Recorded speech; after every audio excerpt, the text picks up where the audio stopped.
Hi, welcome to Dinim 14. This is our last edition of the year. That's a fact, right? So the next month is going to be a little bit rocky. I didn't look at how the calendar falls out, but with the month of Tishrei, for all my classes, we are having yeshiva, even though it's Bein Zmanim, semester break. Obviously, the holiday proper we have off.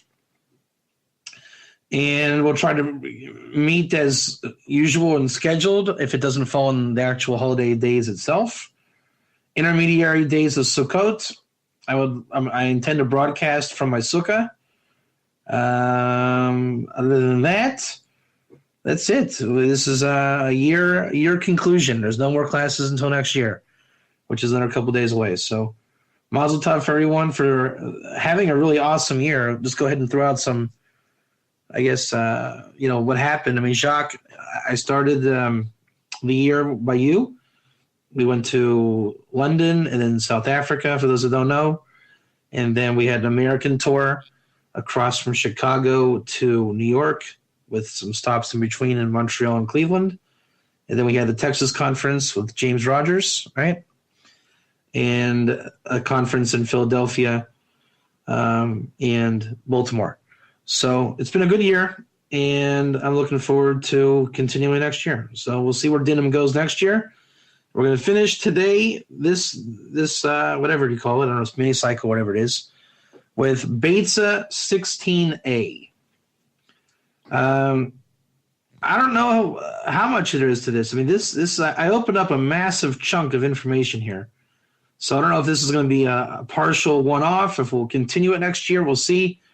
It's massive. This is like exploring a new world. So I'll explain it as I go. With that said, James, if you want to go ahead and read with me, let me see in the English where you would be. Let's see here. Okay. See with that number, little 18, James? Rabbi Yohanan? Yeah. Okay. So go ahead and look for me to start and stop you as I see fit. Go ahead. Rabbi Yohanan said, in the same name of Rabbi Simeon, Yohai. Does everybody know who Rabbi Simeon ben Yohai is? I do not know off the top of my head, no. All right, hold on. Approve member. Yeah.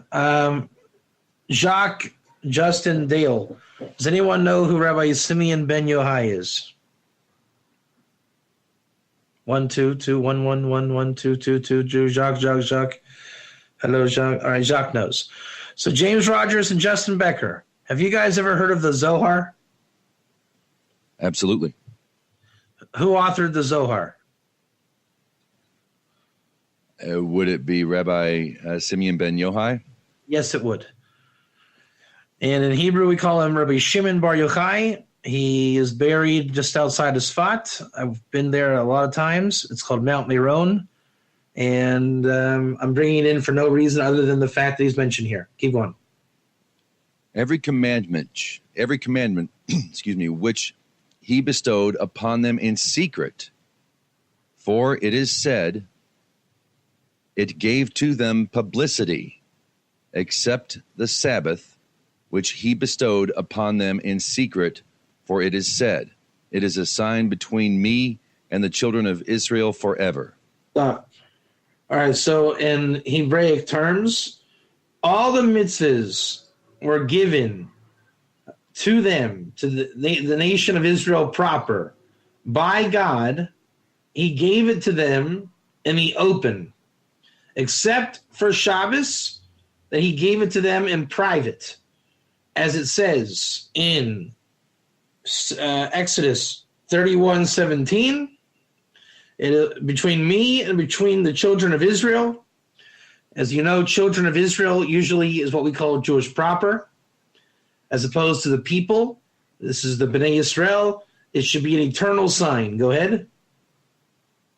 If so, idolaters should not be punished on its account. Stop. This is like the nugget of all nuggets. You realize did you guys cop what was just said? Does anybody, 1, 2, hello? Has anyone cop what was just said?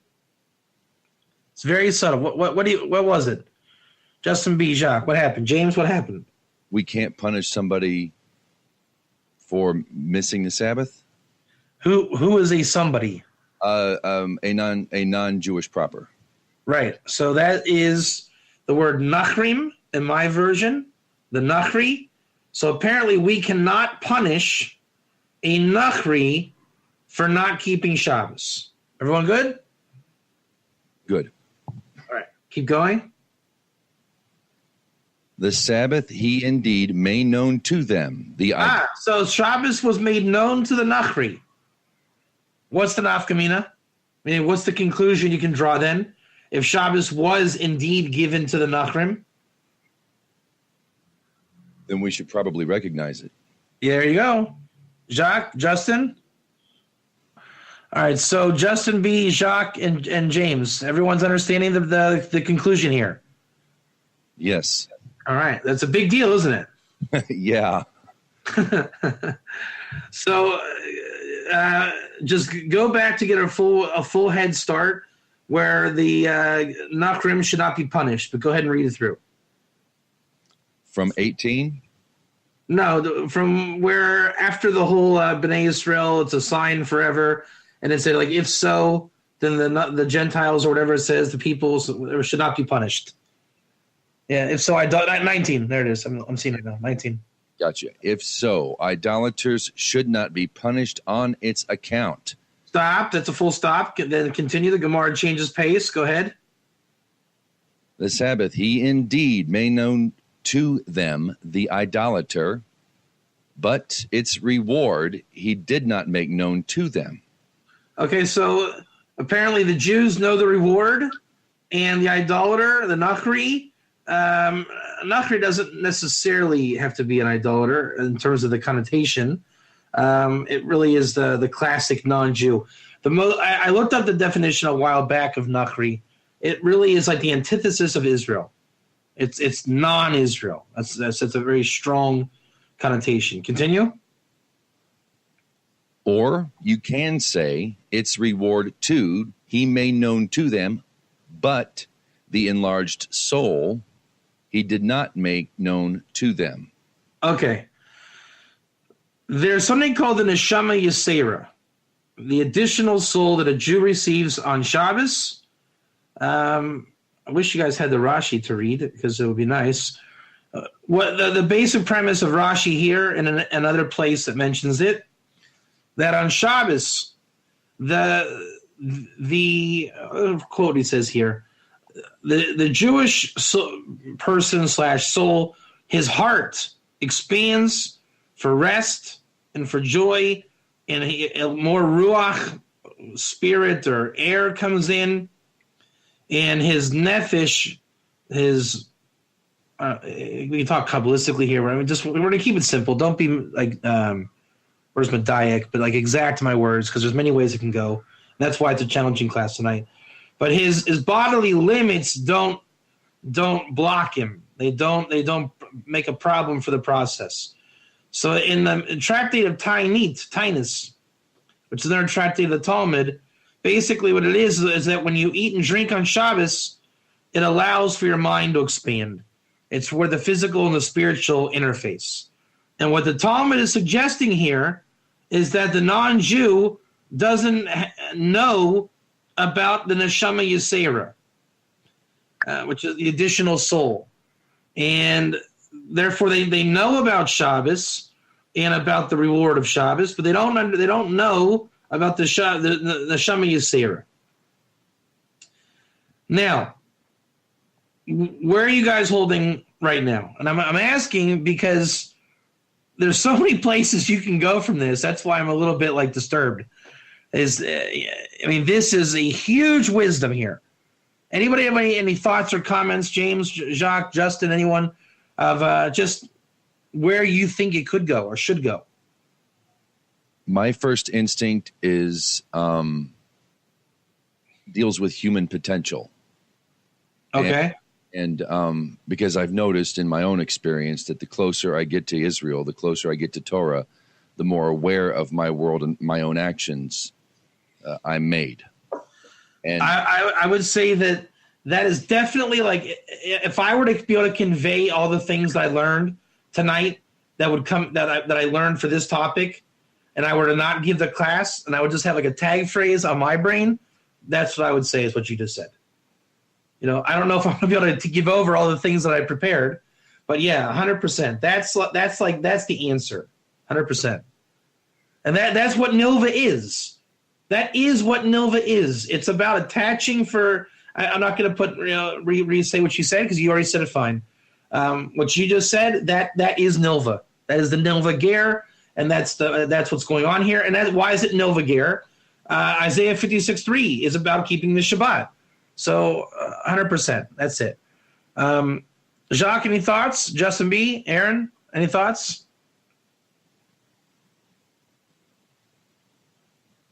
All right. So my problem is there's just so many places to take this. You know how there's the Nile River and the Amazon River? And the Amazon is like a balagan. It goes everywhere. We have really found the Amazon River of Ger / Nakri / Dinim. Oh, man, this goes everywhere. I hear Justin. So there's so many places I want to take this. It's not even funny. This could be a multi-class class. If you learn what it is, yeah, you got to find out what it is, and you have to go through the proper steps to get there. Right? It's like it's ultra. What do you call it? Reality, it's I guess on the inverse. I teach Ger for the last couple of years, right? Do I know what a Ger is? I mean, a Jew is technically a Ger too, but I'm like a Baal Tshuva living in the land of Israel Ger, right? So do I know what Ger is like you do? I suppose I could, and it's probably my goal. But do I gain anything by saying, "Oh yeah, Jacques, I know what you're going through," or "James, I understand exactly what you're going through"? I can relate pretty close, I think, but I don't know if I can say it definitively. I know it is a Ger. So it's along those lines. It's not the kind of thing that you want to rush into, right? It's the kind of thing that you would want to happen naturally. It's the kind of thing that you'd want to invest many years in, and I mean many. It's not meant to happen tomorrow. It's like when you're a little kid and you ask, will I be a man one day? Well, one day you will, but it did take you 25, 30 years. And it's not a bad thing. Not a bad thing at all. All right, so I don't know the order we're going to go. This is just a vast, vast, vast, vast terrain. And it's all good stuff. So I'll just tell you my experience as I learned this thing out because it's awesome. But number one is, why is this Dinim? So the first question is, type 1. Is this about Shabbat? Type 1. Is this about Shabbat? Yeah. All right. So it's Torah. It's mitzvahs. It's something along those lines, right? It's along those lines. A Noahide that keeps Shabbos is Chayav Misa. We kill him, right? Is that a din? Is that a din you've heard or you've come across in your studies? Whether you agree with party line or not, is that something that you've heard? A Noahide goy, whatever, keep Shabbos is Chayav Misa? All right.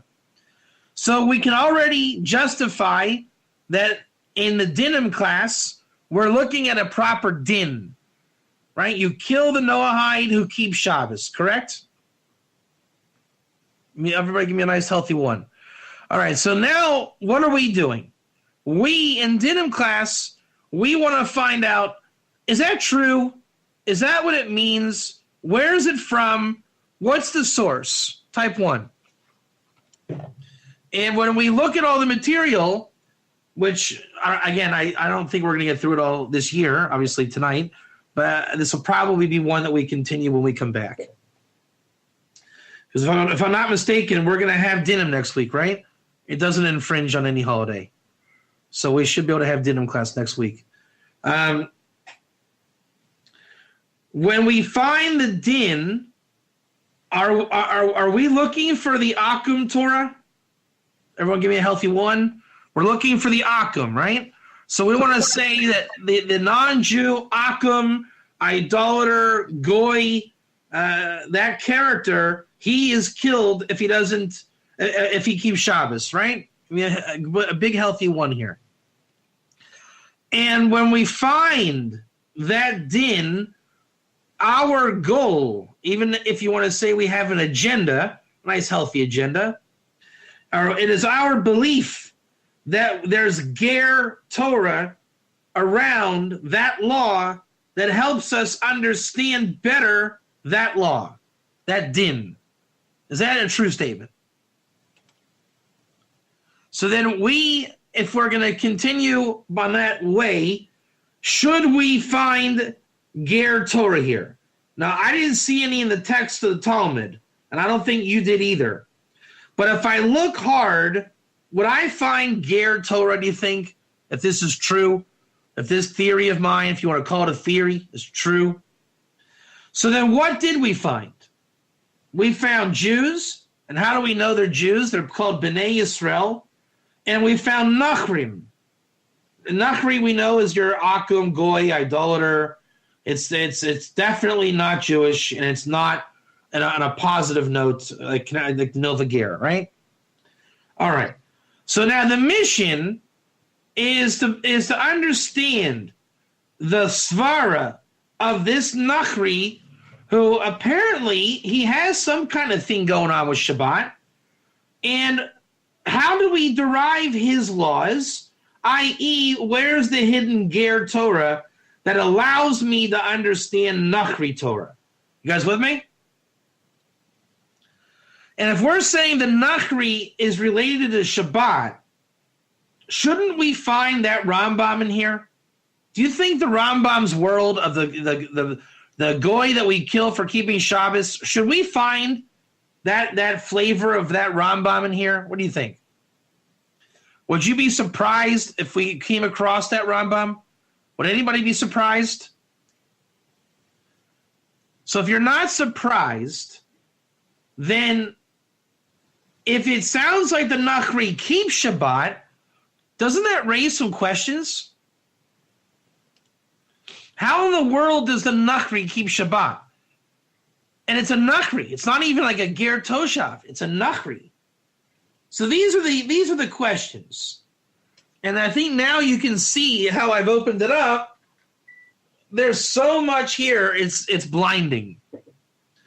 100% James Rogers, 100%. Let's see here. Now this is where I'm gonna lose you on terms of the whiteboard, because the rest of what we have is not in English. It doesn't exist in English. When I look up, you know what? Let me get this other tractate here. 1 second. This might be a multi-class class. I love a multi-class class. Yeah, I don't think this is going to be on one time. This is, I'm just, like I said, I just got done preparing before class, and there's so much going on. It's mind-blowing. All right. So how many of you have ever heard of Yevamos 48b? Has anybody ever heard of Yevamos 48b? Has anyone not heard of Yevamos 48b? One is in, there we go. Yevamos 48b is one of our main Gemaras. And it's a Ger Toshav Gemara. It's you would type it Yevamot 48b. You don't have to bring it up. So it's a famous Gemara that the 10 Commandments is speaking either about a Ger Toshav or a Ger Tzedek. Whatever a Ger Toshav is and whatever a Ger Tzedek is. I don't know what they are. And if you know the 10 Commandments, you would tell me that the 10 Commandments, where it mentions the Ger in your gate, by the way, that he is to keep Shabbat, type 1. So we already know that there's some kind of relationship with the Ger in your gate And if it's pretty clear from the Talmud. I gotta bring up another Gemara here. Hold on. Where's Croesus? It sounds if I didn't want to get into Lafib Shuto stuff, well, I would say the non-Jew keep Shabbat, right? The Ten Commandments is pretty simple. I think a convert is a Jew, so if there's this Ger in your gate character, I think he should keep Shabbat. Isn't that how we would all think it would go? And it would be game, set, match?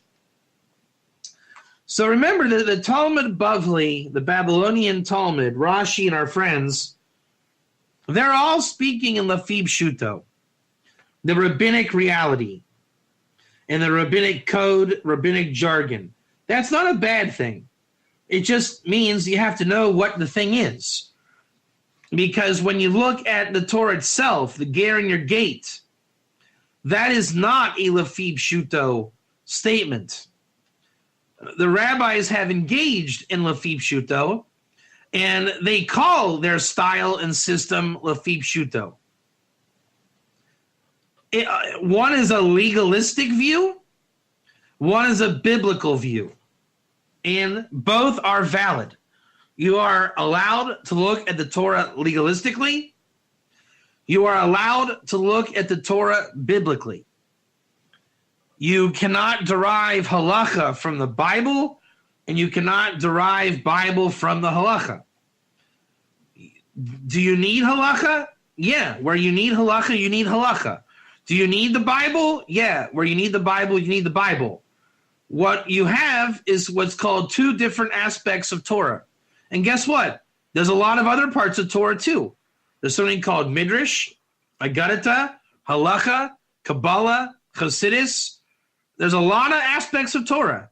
So when we say, oh, that's just rabbinic, no one said that. What we're saying is don't confuse biblical with rabbinic and rabbinic with biblical. And at the same time, don't confuse Chassidus with Kabbalah. Don't confuse Kabbalah with Halacha. Don't confuse legal Talmud from the Agadata. Right? It's called, there's one Torah. Many aspects are inyanim of Torah. And it is our duty to understand which aspect of Torah is speaking at any location we go to, right? You don't prove halakha with Chassidus, and you don't prove Chassidus with halacha. You don't look for the pshat, the simple meaning in Kabbalah. You understand what I'm saying? You have to, if you're going to be involved in Torah, and you're going to use elements of Torah, then know the element you're studying. The rabbis speak in Lafib Shuto, in the halachic world comes from Lafib Shuto. So if you're going to be accurate with it, you got to know what you're doing.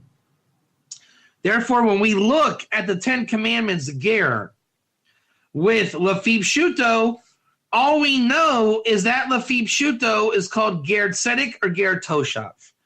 Then you have to continue the Lafib Shuto study until you find out what is a Ger Toshav, as they meant it there, because there's many kinds of Ger Toshav. And what is Ger Tzedek mentioned there? Because there are many kinds of Ger Tzedek. For example, a Ger Tzedek can be a Canaanite slave. It can be a convert. It can be other things as well, but a type of Ger who comes from very far away. A Ger Toshav can be a Canaanite living in the land under the 7 Noahide laws. It can be a Noahide. It can be someone who eats Nevela. It can be the Ger in your gate. You understand? There's many, many types and kinds. How would I ever know? One could say it's called learn. The more you learn, the more you know. Right? There's probably lots of kind of screwdrivers and lots of kind of screws, is there not? Well, he who knows how to use a screwdriver knows that one is called a Phillips and one is called a regular. So if I'm on a job with you and I say, give me a screwdriver, what are you going to ask me? Which one? And I say, the screwdriver. And you say, yeah, but Rabbi Katz, there's something called a Phillips and a regular. And I say, you're just confusing me. There's not all kinds of screwdrivers out there. You're just trying to confuse me. No, actually, we're not. If we're going to attempt to open this thing with a screwdriver, there's a different head shape on one and the other, and one type of screwdriver simply will not work if we try to use it. Type 1. For the analogy's sake. Here we go. All right, so we had a little technical difficulty. Let's assume nothing happened in terms of what we're picking up. Ger Toshav, I don't know if you guys heard me. That's where I was. I don't know where you lost me, but I assume it's here. Ger Toshav, that. Hold on. Look at this. This is important. When you guys see in English something like, you know how your yard scrolls or whatever have a commentary. So it'll say Ger Toshav is someone who has accepted on himself to not serve idols. You guys ever heard that before? One or two. So let me tell you the biggest secret in Ger code. Ready? Biggest secret in Ger code. Don't think of when you read things like that, that's a definition. Do you see why I'm calling that a definition? Hey, what is a Ger Toshav? Oh, it's someone who accepted to not serve idols. Type 1. Wrong. Wrong, Amundo. Wrong. Think of it as Ger Toshav, followed by the Iker. Oh, you mean the type of Ger Toshav that accepted to not serve idols?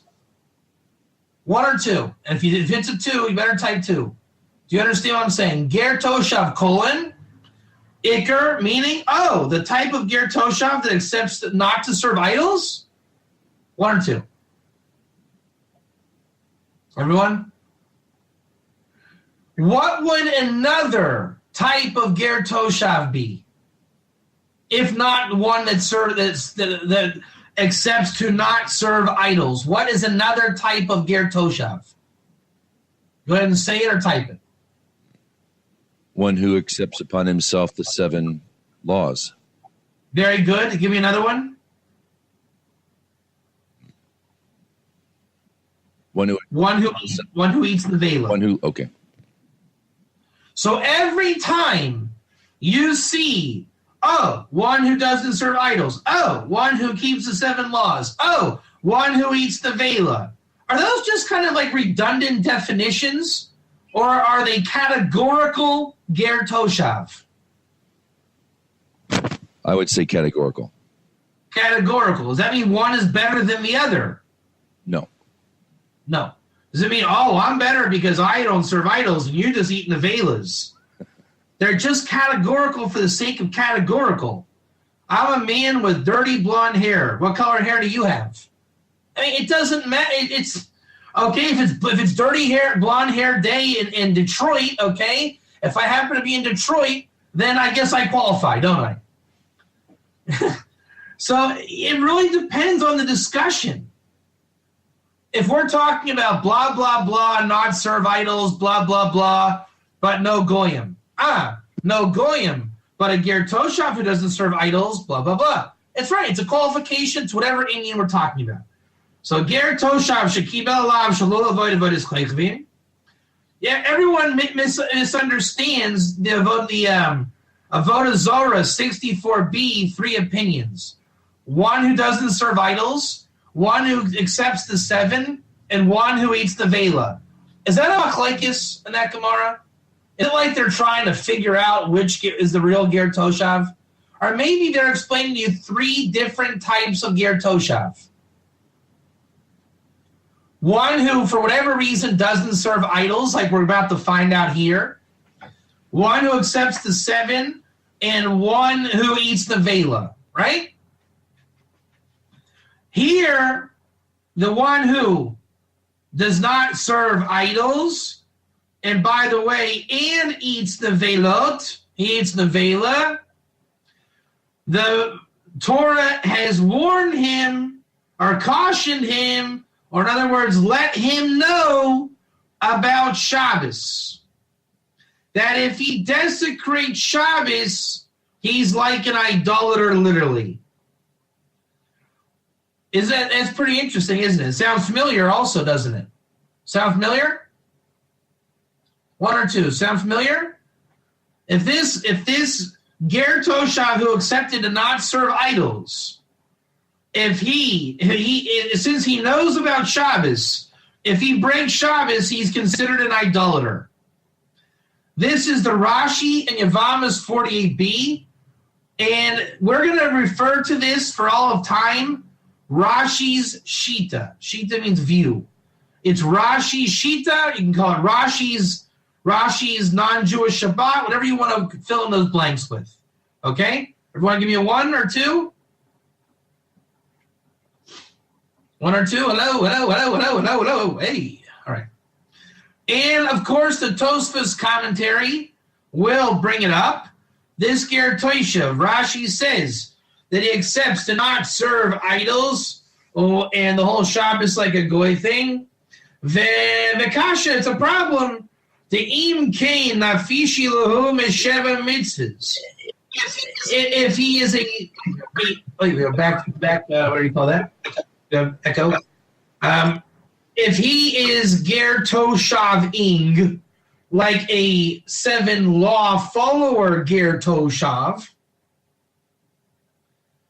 then, and his soul is satisfied with that, as it says, and he quotes Avodah Zarah 64b, Mashma b'sheva mitzvah shekilu b'nei noyach. There's the James Rogers ger toshav. James Rogers, give me a 1.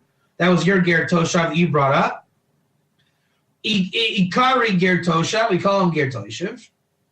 And furthermore, in Arba Mises in Sanhedrin, our famous Sanhedrin 58b, that says a goy who keeps Shabbos is what? Chayav Misa, even in the weekdays. So, is that a surprise that they brought the Chayav Misa thing here? Is that a surprise? 1 or 2? So how does Tosfos handle this? Rashi seems to be saying a non-Jew can keep Shabbos, and Tosfos said, hey, if you're a goy that keeps Shabbos is Chayav Misa. What do you think the Eric Bryan answer is? Meaning the non-Lafib Shuto answer to Lafib Shuto. We kind of already answered it by taking the long way. Can you guys hear the answer? Rashi was talking about non-Avodah Zarah, eating the Vela Ger Toshav, not James Rogers' Ger Toshav. You see that? Rashi had a different Ger Toshav in mind than your classic Noahide Ger Toshav. 7 go to heaven. There's 7 and not 8 for that Noahide. You understand that? Because he brought Dafka, the 7 laws, as the identifier for his Ger Toshav. And did you notice Rashi never mentioned the 7 laws? He mentioned the first opinion, non-idols, and the last opinion, eating the Vela. Who noticed that? Rashi never mentioned the 7 laws, and Tosfos only mentions the 7 laws. Are they talking about the same Ger Toshav? No. How many Ger Toshavs are there? I'll give you the Reuven Katz answer. You guys want the Reuven Katz answer? There's lots and lots of Ger Toshav. That's what Reuven would say. That's it. It's a non-question.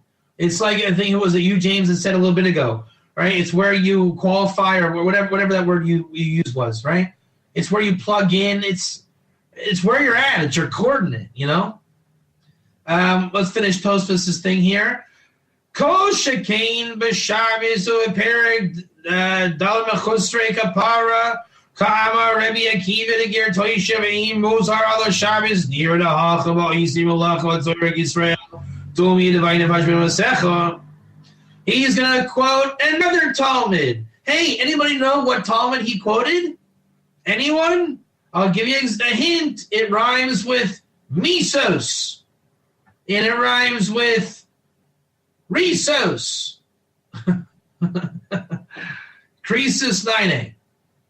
So they're saying that in Krisis 9a, they talk about a ger toshav who does not do work for his rabbi.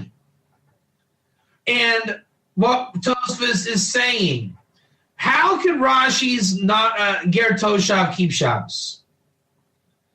And our ger toshav, the 7-law Noahide one, does not keep Shabbos. Tosfos is kasha smuya. Do you guys remember what a kasha smuya is? The hidden challenge. Is Tosfos coming to say Rashi's wrong?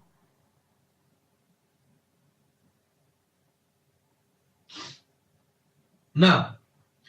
So maybe Tosfos understands that Rashi was a gon in Torah. What do you think about that? Isn't Tosfos then trying to say, how can Rashi be right?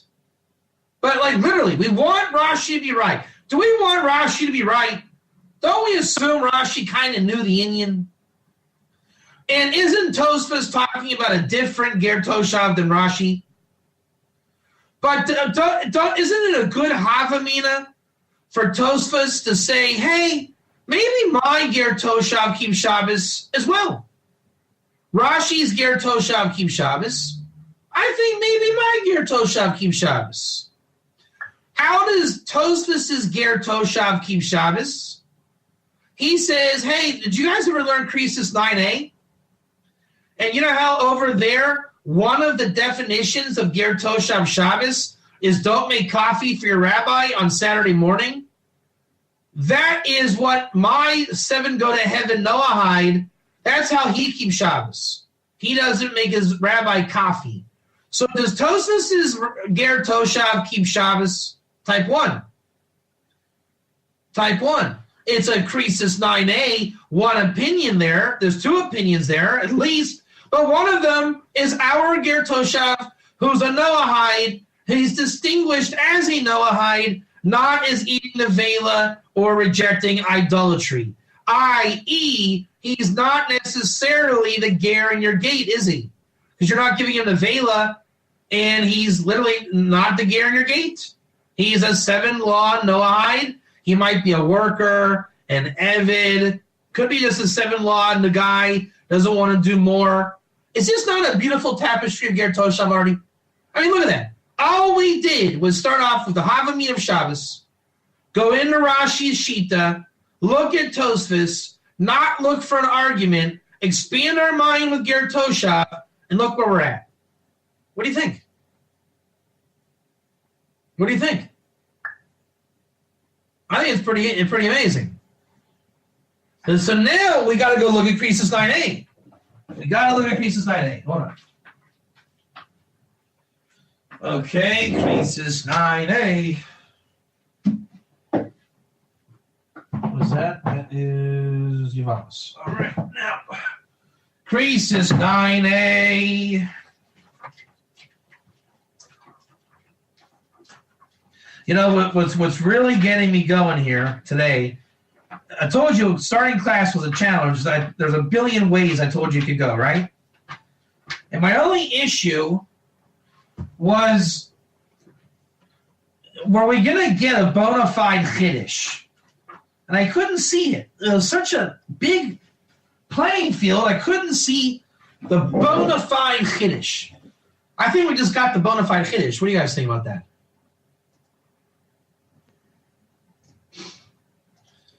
We definitely got the chiddush.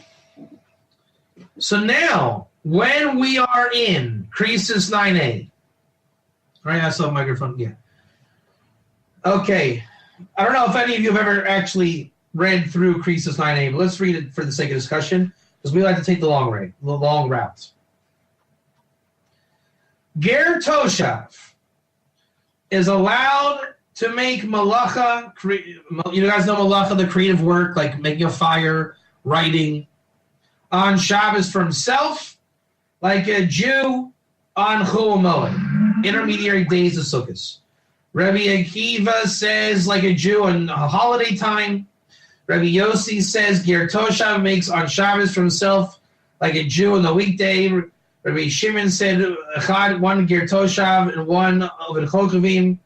one idolater, an Evid, Toshav. Oh, they're all the people. They make malacha on Shabbos for themselves like a Junalite. Now, we're not going to focus on that. First of all, it's self-explanatory by now. But we want to focus on, let's first look at our friend Rashi. You guys want to see what Rashi says about Ger Toshav and Krisus 9a? Anyone? Hello? 1, 1, 1, 1, 2, 2, 2, 2, 2, 1, 1, 1. Now, remember, Rashi's going to give you an ikr, correct? Rashi's going to give you an ikr or a definition. An ikr, not a definition. Ger Toshav. Now, Jacques, what do you think is going to come next when Rashi says Ger Toshav? What do you think he's going to say? He's going to give you the ikr, correct? Let's go. 1, 1, 2, 2, 2, 1, 1, 1, 1, 1. All right, what do you think the ikr is? Shakibel alav shalola avod avodas kolchavim.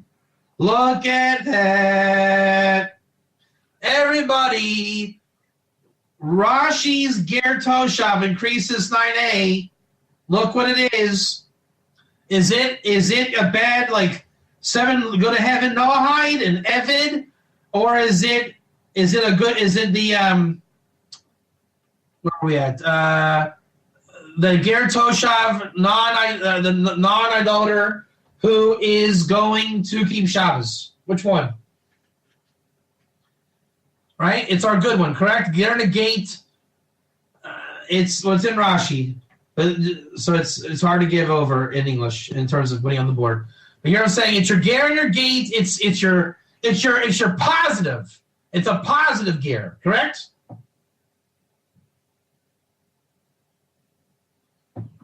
Now here's the beautiful part. Who wants the beautiful part? Type 1. Kagon Namen. Oh, is it sweet? Stop with the sweetness. It's not even Rosh Hashanah yet. He says the Ger Toshav is like Namen. Now, last time I checked, is Namen an idiot? Are we going to just degrade Namen and say he's a Canaanite slave? Namen, bring me my coffee.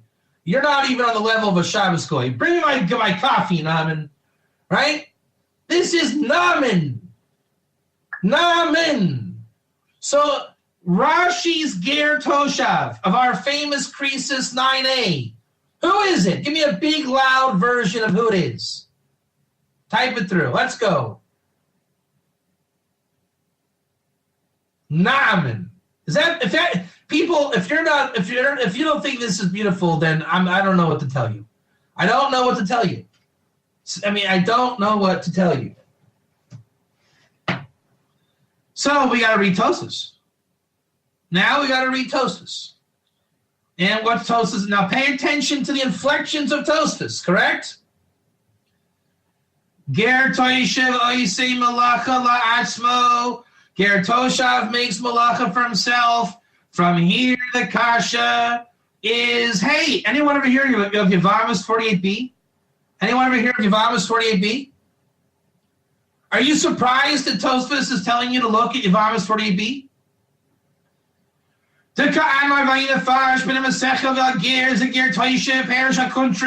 Rashi says,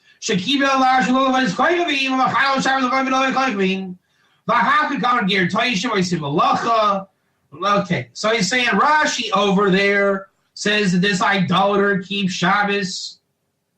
If you want to call it that, or he keeps Shabbat not like an idolater. And here we say that a Ger Toshav makes malacha. Yesh lomar dahahi mayre le'inyin shelo la'asos malacha ibor rabo avala atzmo shari. Psak mekam psak Rebbe Yehuda shemuter laniach la'oivid koichavim la'asos melachto b'shabbat b'beis Yisrael ibor atzmo. 1 second. There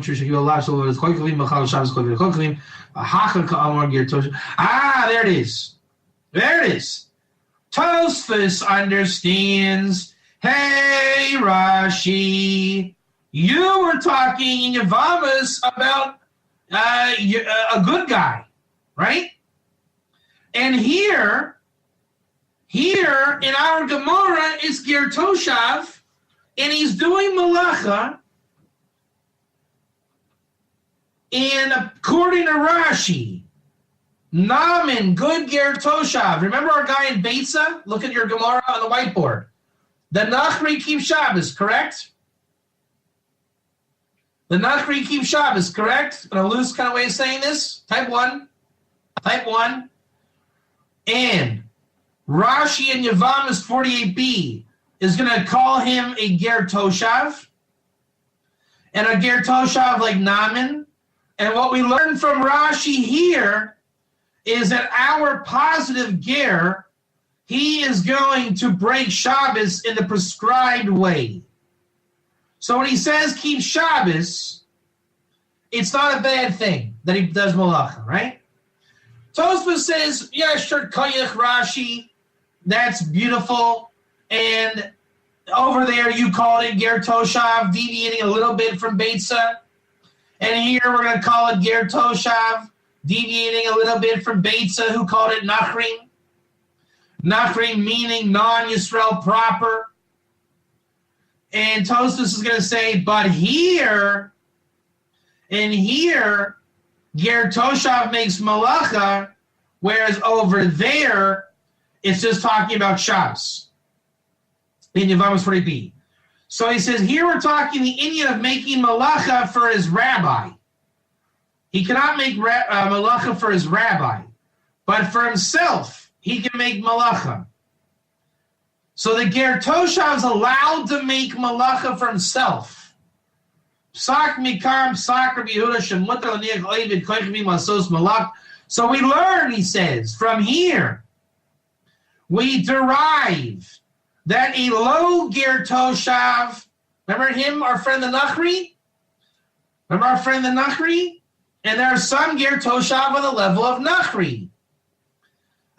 For example, a Canaanite living in the land of Israel. So for him, he so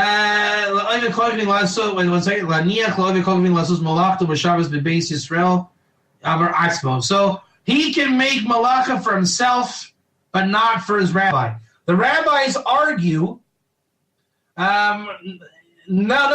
Canaanite slave, no. We're talking about the 7 Canaanite nations that you bring into the land of Israel. When you conquer Israel and they accept the 7 laws, it's Mer Kahan Ger Toshav. Not the Canaanite slave.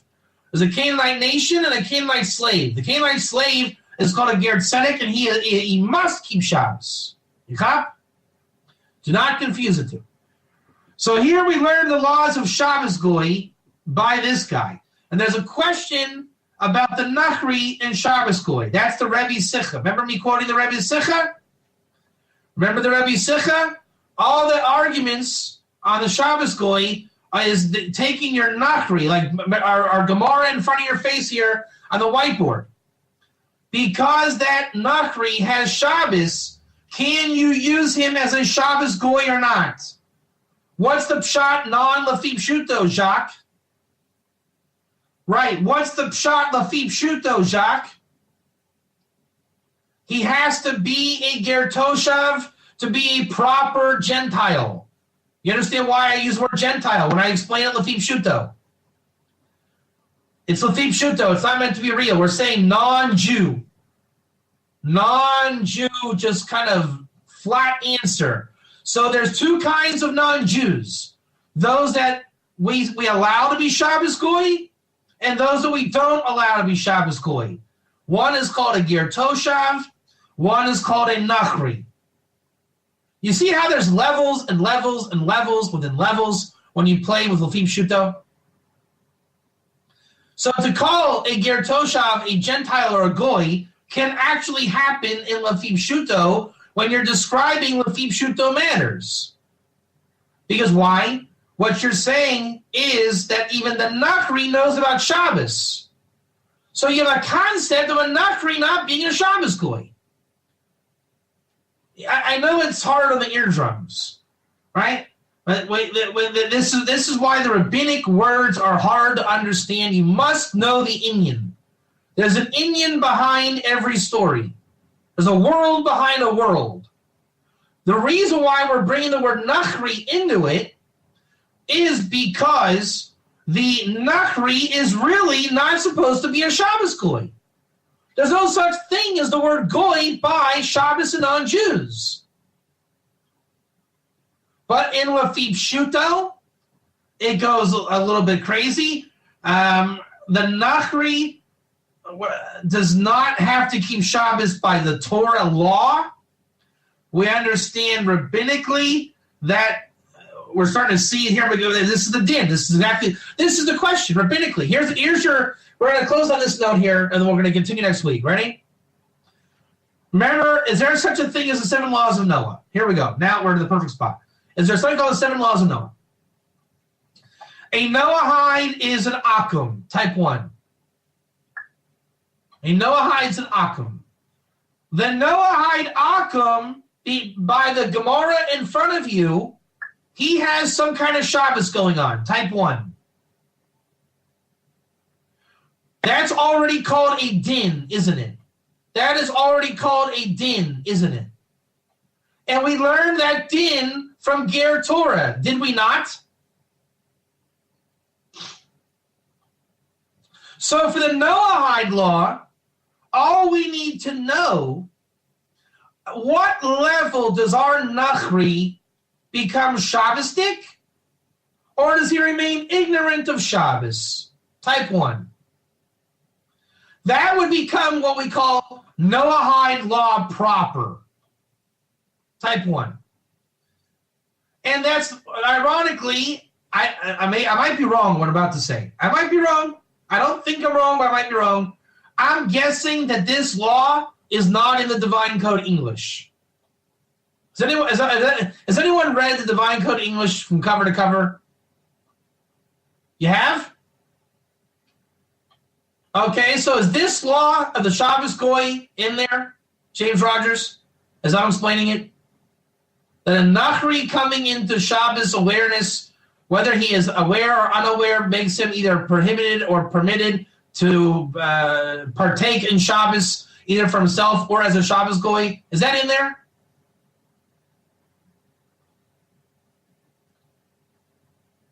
To this extent, does it touch on this? So already I think we have a big problem with our divine revelation, New Testament divine code. Because this law is extremely important. Extremely important. The big deal is, if James Rogers comes to my house, and I'm a divine code advocate, and I say, hey, James, cook me an egg for breakfast. Look what just happened. Hey, James, turn my light switch on. Do you realize the Avera that I just did? You guys cop this? It is not pretty. Not pretty. In more ways than you can count. So the Lafib Shuto wants to know, yeah, exactly. But that's on your side. Look how I'm abusing you. If you are forbidden for me to break Shabbos for me, and I use you to break Shabbos for me, look what I've done. The guilt on your soul and mine. Look what's going on here. Yeah, that on every level. Your Neshama Yisera, mine. You're right. That is and by the way, James Rogers, you should know, on the Kabbalistic side of things, why does the Ger keep Shabbos in his own way? Dafka because his nefesh requires the Neshama Yisera. Now that he's getting in touch with his soul, he needs that punishment. You are killing him if you employ him on Shabbos. Do you guys see the gravity of this subject? It is immense. This could be in the pole position, numero uno, of all Ger implications. So we're going to close on this note. Please make a note of where I left off, okay? Increases 9a Tosfos, because we're going to continue this next week. This could actually be a series. I can see it happening, right? So on a Lafib Shuto note, how do I know if this Kol Magoy or a Nachri is forbidden to me, the Jew, to use as a Shabbos Goy? The rabbis have used what's called a Ger Toshav. When a Goy or a Nachri becomes Ger Toshav, which is fundamentally different than Nachri, he is forbidden to break Shabbos for me. You understand how Lafib Shuto, the rabbis, use Ger Toshav now?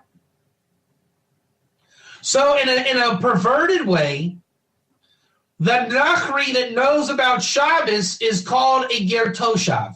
Do you see why I worded it that way? Because the Gemara used the word Nachri, and we're going to say it's a Nachri Ger Toshav, as if to say not Jewish, to make a distinction. Because in the laws of Shabbos, there is a distinction. There is a Jewish Shabbat and a Ger Shabbat. One does Malacha, one doesn't. So do you see how, even though one is a Ger Toshav, he is halachically not a Goy. But Lafib Shuto, he's a Ger Toshav Nachri. And you realize that it's Lafib Shuto. This is not biblical. It's not statuses or categories.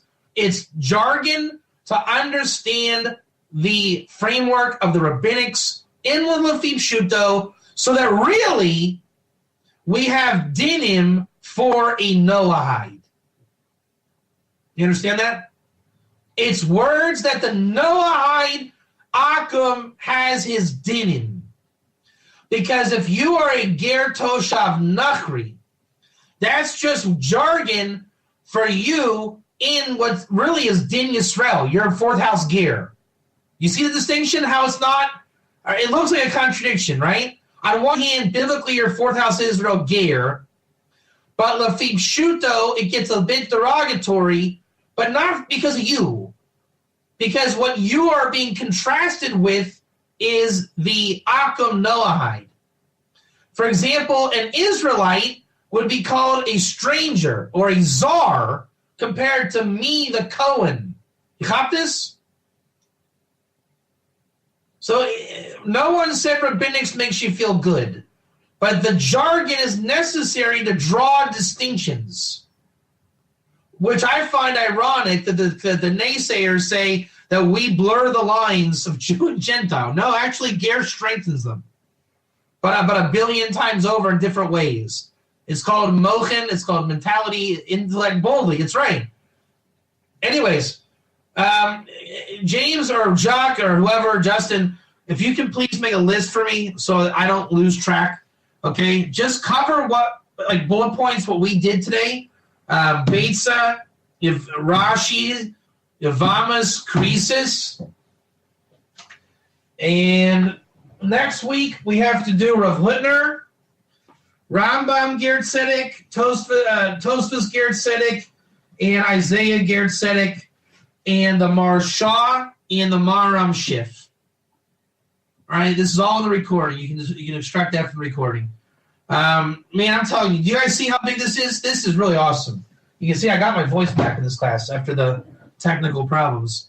But this is really, really, really incredibly beyond awesome. I really think all the dinim come through here. And we saw that with the meat. We've seen it with blasphemy. Now we're seeing it with Shabbos. And the flip side of Shabbos is Talmud Torah. This is Rambam 10.9 and 10.10, but like the real Iker and innards of it. Stay tuned. The next class is going to be very, very good. So this will be nice to get us through the holidays for at least a couple more Dinim classes to go. All right? So chew on that.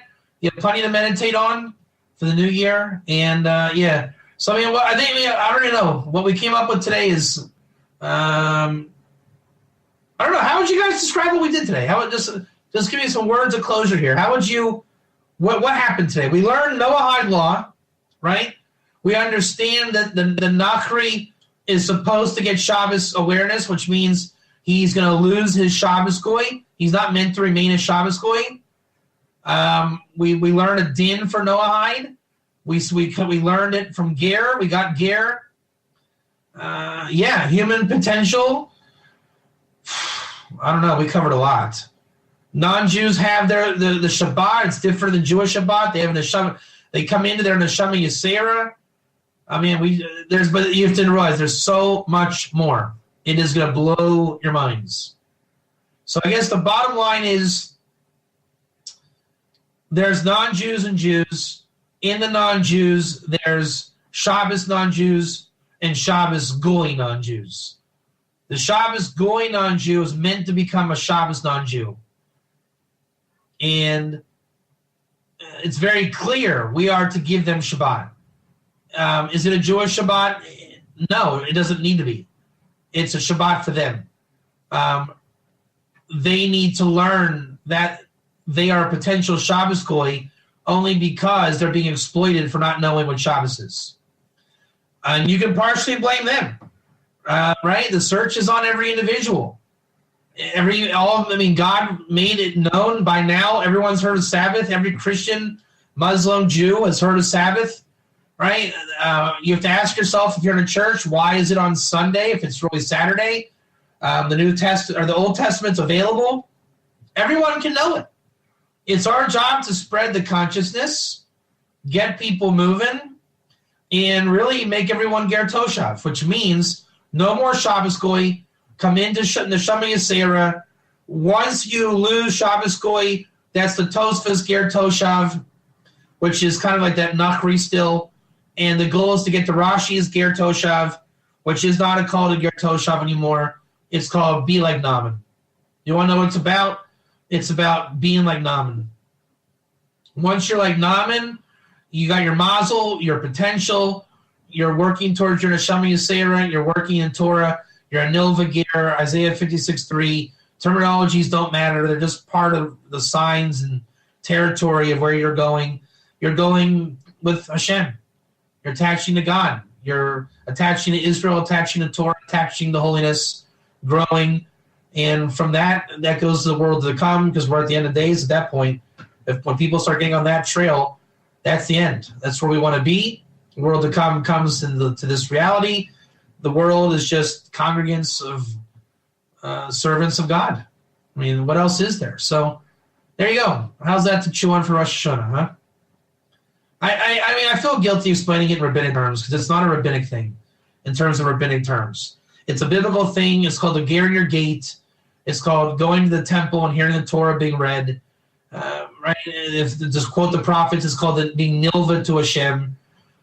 If we, the rabbis explain it in the rabbinic terms, Lefim Shuto. And again, the reason why those terms are not meant for the ger so much, even though they apply, is because really this is a 7 laws of Noah Dinim class, and we learn that the Nachri, who is trying to take on the 7 laws, we want him to not be a Shabbos goy, and that means we have to educate him about Shabbos, and that is incumbent on mankind. Rabbinic gives order down to the world. Exactly. It really does. It does. And even though we might feel slighted by the rabbinic terms, wherever we're at, remember, Lefim Shuto is trying to reach the lowest common denominator. There are people out there, Jews and non-Jews, have the status of a Nachri. They don't know what Shabbos is. They are either treated or used as Shabbos goy because they don't know what Shabbos is. And as we saw, close on this, God made Shabbos known to everybody. It is our job, those that know more about Shabbos, to educate about Shabbos and get people out of Nachri world and into Naaman's world and into God's world. Yasher Koach.